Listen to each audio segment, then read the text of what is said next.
Você acha que cavalo é burro? Aquele animal de tração que só sabe puxar carroça e comer feno. Deixa eu te contar um segredo que a história do Velho Oeste escondeu. Tinha um cavalo que era mais esperto que 99% das pessoas da cidade. Um cavalo que não só roubava, mas abria portas e fazia escolhas financeiras melhores que o próprio dono. E ele fez o seu humano virar o maior piadista do condado. Fica aí que a história do Barnabé é a prova de que a gente não sabe de nada. Juro por tudo que é mais sagrado. Esta aqui não é uma daquelas lendas inventadas de salão. Esta é a história de seu Joaquim e seu cavalo Barnabé. Onde isso aconteceu, pouco importa. O que importa é que a relação dos dois era assim. O Joaquim achava que era o dono, e Barnabé sabia que ele era o funcionário. E olha, o Barnabé não era só inteligente. Ele era um gênio do crime. Um gênio silencioso, peludo e que adorava uma maçã roubada. O que o Barnabé conseguiu fazer é o tipo de coisa que a gente só vê em filme. Mas aconteceu na poeira, debaixo do sol quente e na frente de dezenas de testemunhas. A vida de seu Joaquim era uma desgraça constante.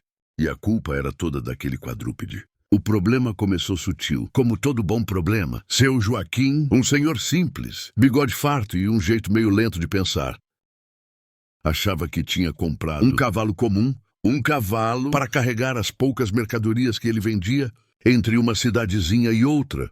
Mas logo ele notou que a carroça parecia mais leve na volta e que os vizinhos o olhavam com um misto de pena e riso contido. Joaquim demorou para ligar os pontos. Ele vivia se perguntando: será que estou ficando esquecido? Onde foi parar aquele saco de milho que eu jurava ter guardado? E por que o portão do pasto está sempre aberto de manhã? O desafio que o seu Joaquim enfrentava não era contra ladrões de estrada. O desafio dele contra a mente maquiavélica de um equino.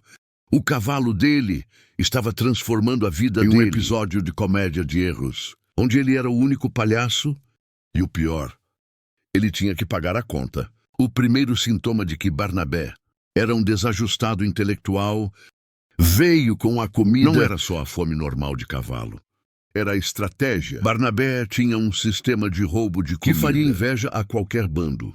De foras da lei, ele começava com os pequenos furtos.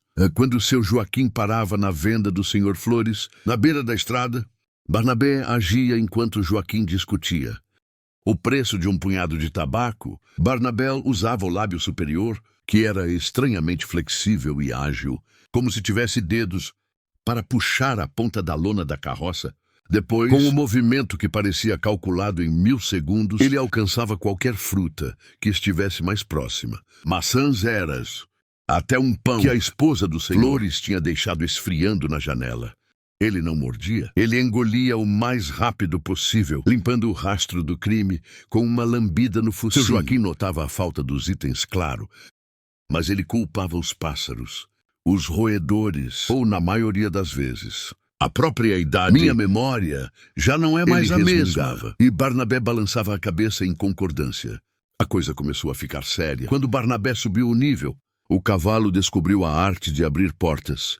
E aqui, meu amigo, é onde a história do Velho Oeste cruza com a engenharia mecânica avançada. Na pequena fazenda de seu Joaquim, ele tinha um celeiro onde guardava o estoque mais valioso, alfafa premium, e o mais importante, um barril de melaço, que Joaquim só usava em ocasiões especiais. A porta do celeiro era trancada com um ferrolho simples, daqueles que deslizam. Para o humano, aquilo exigia um movimento de pinça. Para Barnabé, era um quebra-cabeça. Na primeira noite, Joaquim ouviu um barulho estranho, um clac-clacling. Ele pegou o lampião e foi investigar, achando que era um guaxinim. O que ele viu foi o Barnabé parado na porta, que estava aberta, e o cavalo estava balançando a cabeça. O ferrolho estava na posição aberta, mas o cavalo não tinha entrado, porque seu Joaquim, sendo um homem prático, tinha amarrado uma corda em volta do ferrolho. Como medida extra de segurança, Barnabé percebeu que precisava de uma ferramenta. E qual é a ferramenta de um cavalo? O dente. Na noite seguinte, Barnabé não tentou puxar o ferrolho. Ele mastigou a corda. Demorou horas, um trabalho de roedor gigante.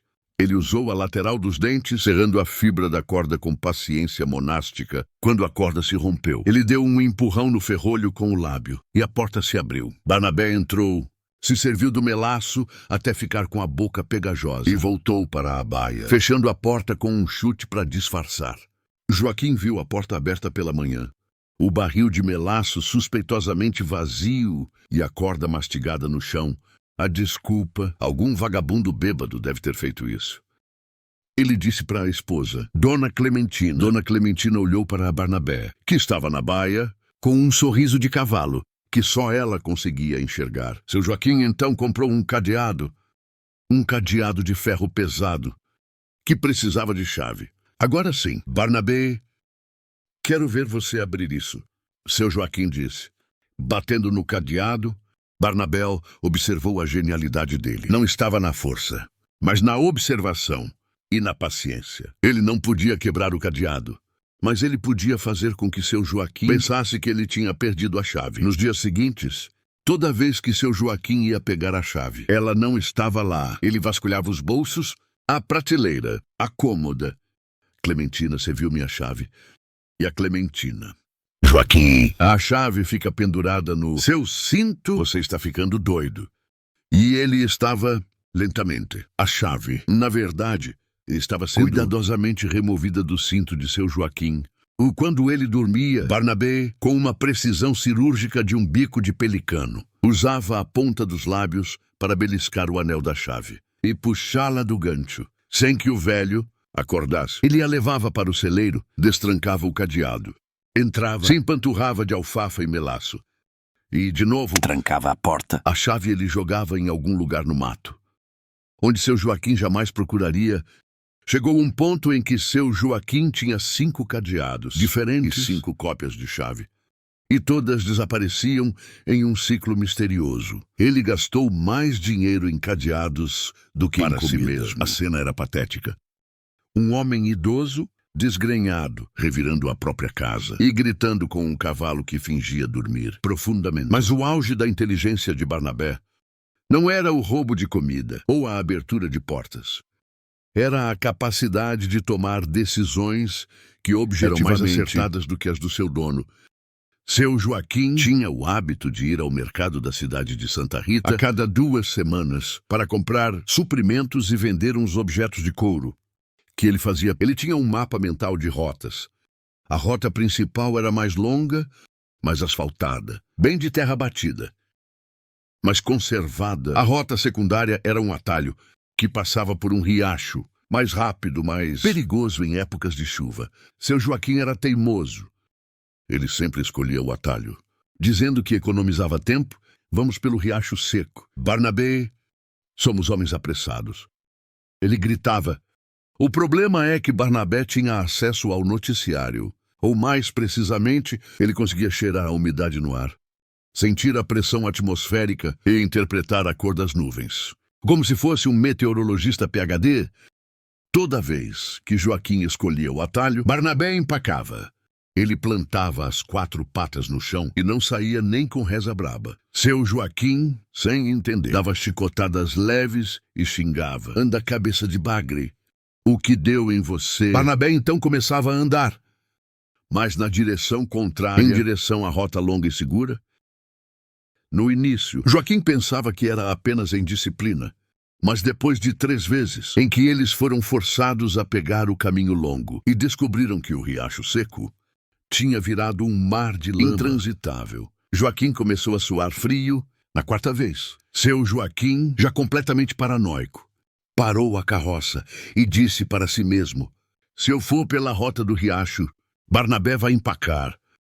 Se Barnabé empacar, significa que vai chover. Se vai chover, a rota principal é mais segura. Mas se eu for pela principal e ele for, porque não vai chover. Eu perdi tempo. Ele estava travado em um loop. Lógico que um cavalo tinha criado. Ele decidiu testar, apontou para o riacho seco. Barnabé nem esperou o chicote. Ele deu um passo para trás e olhou para o céu. Era um dia de sol, sem uma nuvem. Mas Barnabé sabia, Joaquim desistiu. Ele virou a carroça para a rota principal, xingando baixo. 2 horas depois, a tempestade veio. Foi um dilúvio. desses que arrastam árvores. A rota principal ficou enlameada, mas eles passaram. Se tivessem pegado o atalho, teriam sido engolidos pela enxurrada. Seu Joaquim não agradeceu. Ele só ficou mais assustado. Esse cavalo. Ele não é um cavalo. Ele é Una Profeta. Com casco, ele sussurrou para um coelho que passava. A fama de Barnabé começou a se espalhar. O cavalo oráculo. Eles o chamavam. Os vizinhos, que antes riam dos sumiços de mercadoria de Joaquim, agora vinham pedir conselhos. O fazendeiro Chico, que estava em dúvida se plantava feijão ou milho, perguntou a Joaquim. Joaquim, Me diga, o Barnabé prefere feijão ou milho? Joaquim, Exausto, respondeu. Ele prefere o que ele puder roubar. Mas Chico insistiu. Ele colocou 2 sacos, um de semente de feijão e um de milho. Na frente de Barnabé, Barnabé cheirou o milho, deu um coice no saco de feijão e começou a mastigar o milho. Chico plantou milho. A colheita de feijão na região foi um desastre. Naquele ano, Chico fez uma fortuna. O impacto psicológico em seu Joaquim foi devastador. Ele não era mais o chefe. Ele era o motorista de um gênio que, ocasionalmente, lhe dava carona. A confiança de Joaquim em suas próprias decisões desintegrou. Ele parou de comprar. Ele parou de planejar. Ele só esperava que Barnabé tomasse as rédeas.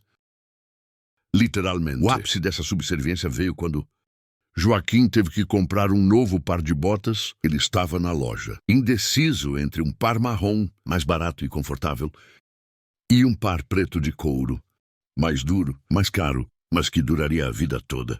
Ele levou as 2 botas para fora da loja, onde Barnabé estava esperando, amarrado. Seu Joaquim se ajoelhou na poeira. Humilhado, Barnabé, ele implorou. Eu não aguento mais decidir qual bota eu levo, a preta ou a marrom. Barnabé nem pestanejou. Ele esticou o pescoço e, com a boca, agarrou a bota preta, a mais cara, e jogou-a no colo de seu Joaquim. Depois ele pegou a bota marrom, a mais barata, e a jogou no chão. Seu Joaquim, sem pensar 2 vezes, pagou pelas botas pretas. E sim, elas duraram a vida toda. A vida de seu Joaquim virou um inferno de risadas e sucesso financeiro involuntário. As pessoas da cidade o respeitavam, não por ele, mas pela sombra de inteligência equina que o acompanhava. Ele era o homem mais sortudo e mais deprimido do Oeste. O grande golpe de Barnabé aconteceu na feira anual. A feira era o ponto alto do ano, com apostas, leilões e muita gente. Seu Joaquim tinha guardado umas economias para comprar um arado novo. Ele estava determinado a fazer a escolha sozinho. Ele parou a carroça em frente a um leilão de animais. Eram cavalos e bois de raças mistas. O leiloeiro estava oferecendo um burro magricela velho, com olho vesgo e orelhas grandes. Ninguém queria o bicho. O preço estava em 50 centavos. Joaquim estava distraído olhando para o arado. Mas Barnabé não estava em um movimento que ninguém viu. Barnabé usou o focinho para cutucar o quadril de seu Joaquim. O velho se desequilibrou na tentativa de se segurar. Ele ergueu o braço. O leiloeiro, vendo o braço de Joaquim para o alto, bateu o martelo. Vendido. O burro manco vai para o seu Joaquim. 50 centavos. Joaquim gritou. O que não? Eu não dei lance. Mas era tarde. As regras do Velho Oeste eram claras. Braço no ar significa lance. Seu Joaquim foi forçado a pagar 50 centavos pelo burro mais inútil do Texas. Ele estava furioso. Barnabé, você está de brincadeira. Por que você me fez comprar essa coisa? Barnabé e o burro manco se olharam e eles sorriram. Acontece que o burro manco, que se chamava Aguinaldo, era o único animal da região que sabia farejar ouro. Aguinaldo não era um burro de tração, era um detector de metais vivo. Barnabé, com sua inteligência superior, percebeu que aquele burro valia uma fortuna. Joaquim descobriu a verdade 1 semana depois, quando Aguinaldo empacou em um riacho seco no quintal de Joaquim e começou a cavar com a pata. Eles desenterraram uma pequena pepita de ouro, que valia mais do que o arado novo. Seu Joaquim não comprou o arado. Ele comprou uma fazenda inteira. Barnabé, o gênio criminoso, Não queria a riqueza para si. Ele queria garantir uma aposentadoria tranquila e cheia de melás para o seu empregado. No fim, o Barnabé nunca mais precisou roubar. Ele tinha a melhor alfafa, o melhor pasto e o melás correndo solto. Seu Joaquim viveu o resto da vida sendo um milionário por acidente, contando a história de como seu cavalo forçou a ficar rico. A lição aqui não é sobre animais espertos. É sobre quem realmente está no controle. Às vezes, o seu maior problema é também a sua maior bênção. E na história de seu Joaquim, a bênção tinha 4 patas. Forcinho liso e a mente de um economista. Se você quer mais histórias sobre os gênios desconhecidos do Velho Oeste, se inscreve no canal